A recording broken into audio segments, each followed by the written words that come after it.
Hey everybody, it's Rob here. We just finished the final patch notes and campfire chat for Season 9. And boy, there are a lot of nerfs, but also some pretty positive stuff here with the dungeon escalation. But first, guys, we have the full patch notes. I'm going to link this below. There is a ton of changes coming. And yeah, our favorite class, if we start with the class balance, has been gotten significant nerfs here. So you guys can kind of see Heavy Hitter got a heavy nerf, Ugly Bastard Helm on the Barb got a nerf, pretty much all the SD builds on other classes. We have Death Trap nerfed, we have a Blood Spear nerfed. We have a few buffs as well. Hydra Sorc is still looking pretty good, but Spiritborn also got a very heavy nerf, and we'll start talking about it here. So basically, Earthquake and Dust Devils, the only two S-tier Barb builds from the PTR, have been significantly hit. Not only is the Ugly Bastard nerfed, the Heavy Hitter is nerfed, we also got the Executioner cut in half, we got the Dust Devils cut in half. On Ariad's Bearing, we don't have any more tempering on Heavy Hitter, on the weapons, and we got a Rumble Glyph nerf here. That's pretty significant. Yeah, Barb doesn't really look to be even Pit 100 viable. We'll see there's also some small changes to the scaling of the systems. So depends if Pit 100 in general gets easier. There might be some builds that have a chance. There is a small teeny tiny buffs to Flay, and Pain Gorger is getting a rework, so it can now crit and overpower on Pain Gorger. However, I don't really think that's going to be enough. And overall, being a Barb main, there's not really much exciting stuff for me personally on the Barb to look forward to, because I think the top build is B tier on Barbarian. Next, we have Spiritborn. So they reverted some of the Hunter changes that they did on the PTR. They also did decrease the injured damage bonus that the Hunter is giving and reduce the ferocity. I think overall this is going to be pretty okay, because they also buffed all the other ultimates to have multipliers. Like the Devourer gives poison multiplicative damage now, the Seeker gives crit damage for Eagle, and the Protector also gives you multiplicative damage. So that's pretty cool. The top Spiritborn build revolving around Thorns has been cut in half, and obviously is also been cut in half again by some of the Hunter nerfs. However, I still think the Thorns Spiritborn is going to remain pretty strong. Evade is also a pretty strong farmer.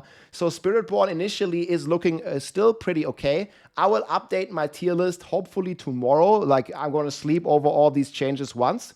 But yeah, there's also a ton of other buffs here, like minor things here coming to the Spiritborn. I don't really think it's going to be this crazy. They also fixed some snapshotting issues. So that's going to be pretty all right with the Spiritborn. And then going on to the Necromancer here, there is some buffs to a bunch of stuff here about the pets, so that's pretty cool. But there is a big nerf here to the Bloodwave Bone Duster aspect. So the Bloodwave was kind of the Bone Spear was kind of the strongest build.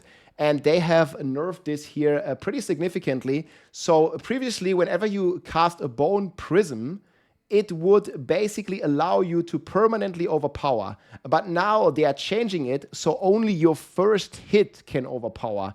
And this is a crazy nerf. Overall, they are also nerfing overpower in general. Overpower basically will work like crit now, so none of your health, none of your fortified damage multipliers are even working for overpower. So overpower is basically like crit. They have this here, yeah. So here, this is the developer's note. So on the PTR, they tested an 80% reduction in the additive overpower values. It was still too strong, and now overpower will only grant a 50 multiplier, basically the same as crit chance, but obviously overpower is only a 3% chance, while crit you can get up to 100%. So yeah, this is a very simple change, and basically overpower is crit, but very less likely to happen, and you don't get any additive values from your life or from your fortified life. So yeah, overpower got yet another significant nerf here, and that also is nerfing other top builds. However, like, you know, the Blood Spear is getting nerfed twice. You're getting the nerf for the overpower itself, and then also for the chance of overpower. So that's going to be hurting the Necromancer a lot. And I think Bloodwave for the 4th season in a row is the strongest skill. However, the minions and the summons are kind of catching up. There's some very nice summon buffs here as well. And then on the Rogue here, the most popular build was Deathstrap. This also got yet another nerf from the PTR. So you can kind of see here, it no longer reduces the cooldown on Overpower baseline. The Deathtrap pull has basically been removed, and its damage has been cut as well. There are some other changes here to Victimize, making it weaker. Close combats here has been a bit of a buff. So there's like other things. Flurry is getting a bit of a buff, the new unique. However, I don't really think this is going to be enough. And from what I see right now, Rogue and also Barb, they both might end up not having a single build in S tier that can do the current Pit 100. I don't think any of them can do it. We'll see what the rework to the Pit scaling will do. It's very hard to say right now. This is just my early thoughts here, right? But then there's also good news for the Hydra Sorc enjoyers.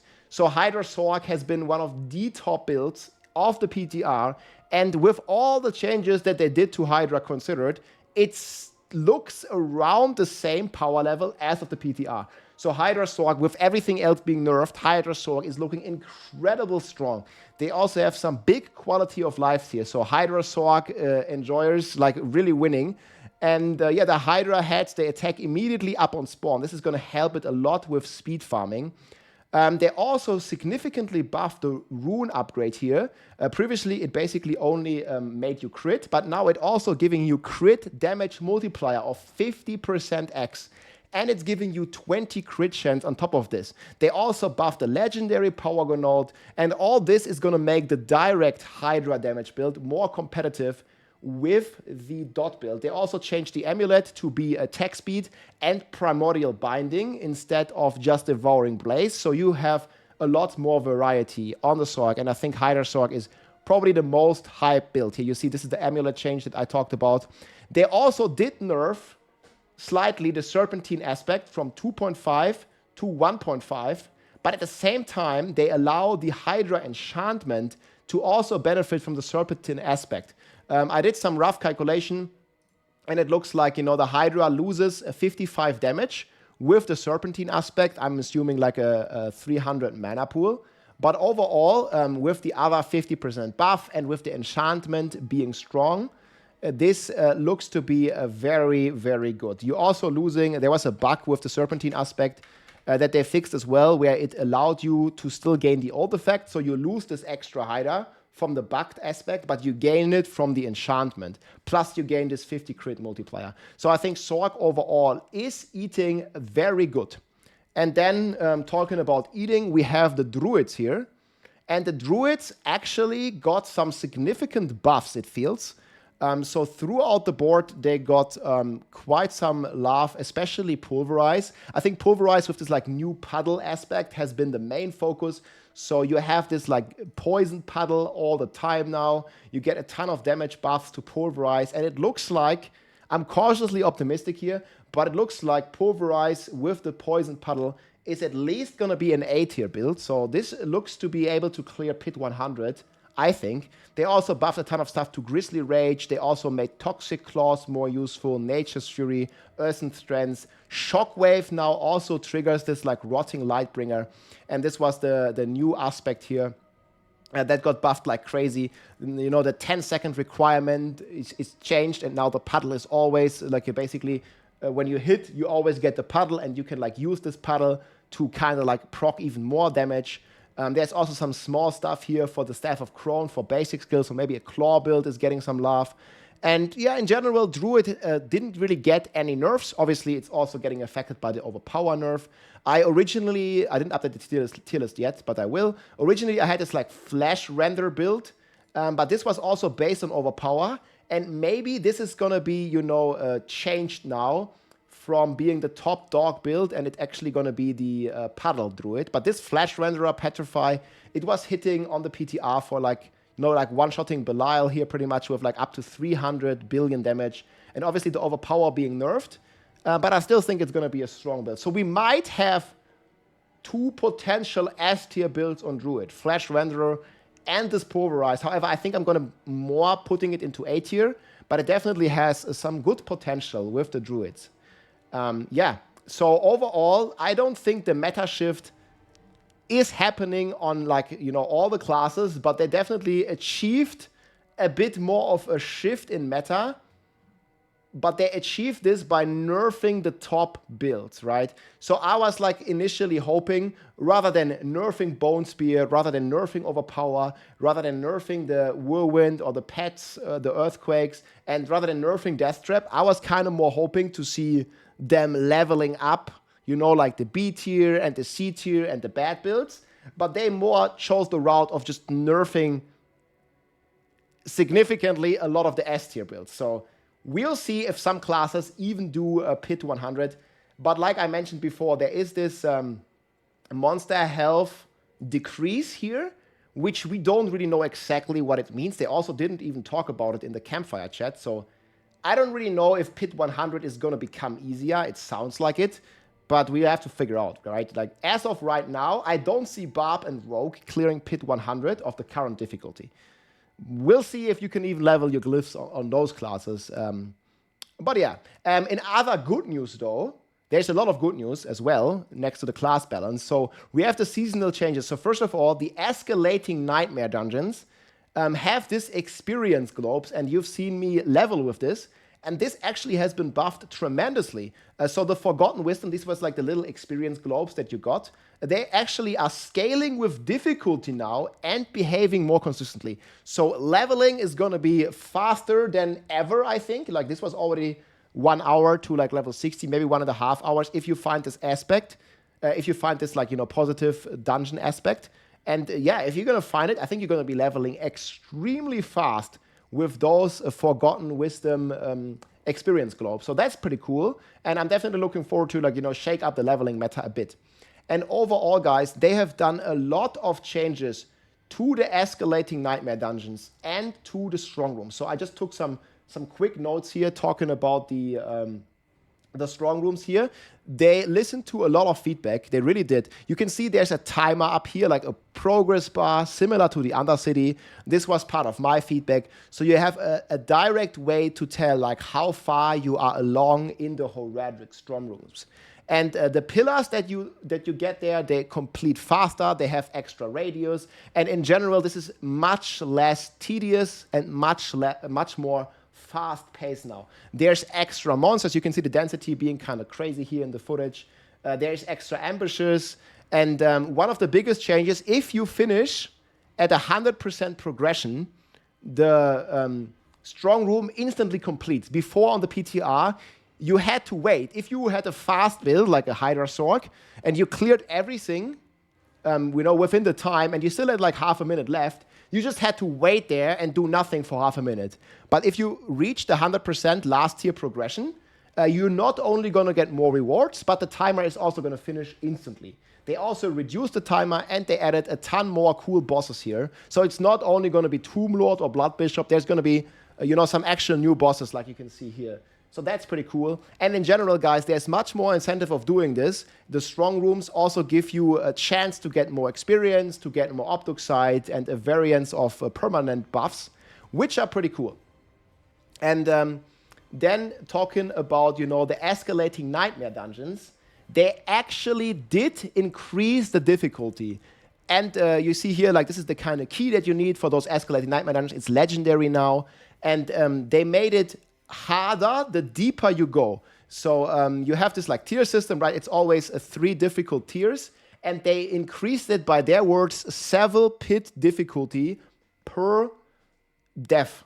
So there's like the tier 1, tier 2, and tier 3, and in tier 3 it's actually like triple increase of difficulty, but also at the same time you're gonna get like way more rewards. It's gonna be way more rewarding, and the Astaroth fight in the end can now have special affixes as well, which was looking actually pretty cool.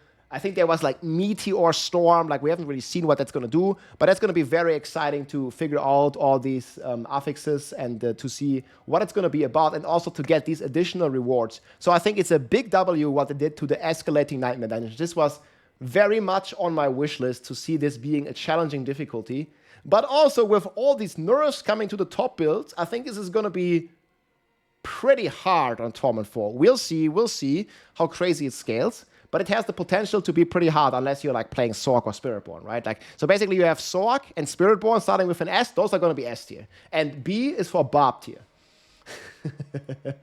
Yeah, and things like that, basically. But overall, escalating nightmare dungeons, more difficulty and more rewarding. That sounds really cool. More dangerous affixes. And again, scaling pretty crazy. There's also like a weaker version of these escalating nightmare dungeons available even before you enter Torment 1. So that was also really, really cool. And yeah, overall, I'm definitely not happy with the class balance like you've seen my videos before. I was really hoping to see them buffing the weak builds rather than nerfing the strong ones. But they did end up nerfing the strong ones, and we have to live with that. Every build is basically nerfed quite a bit.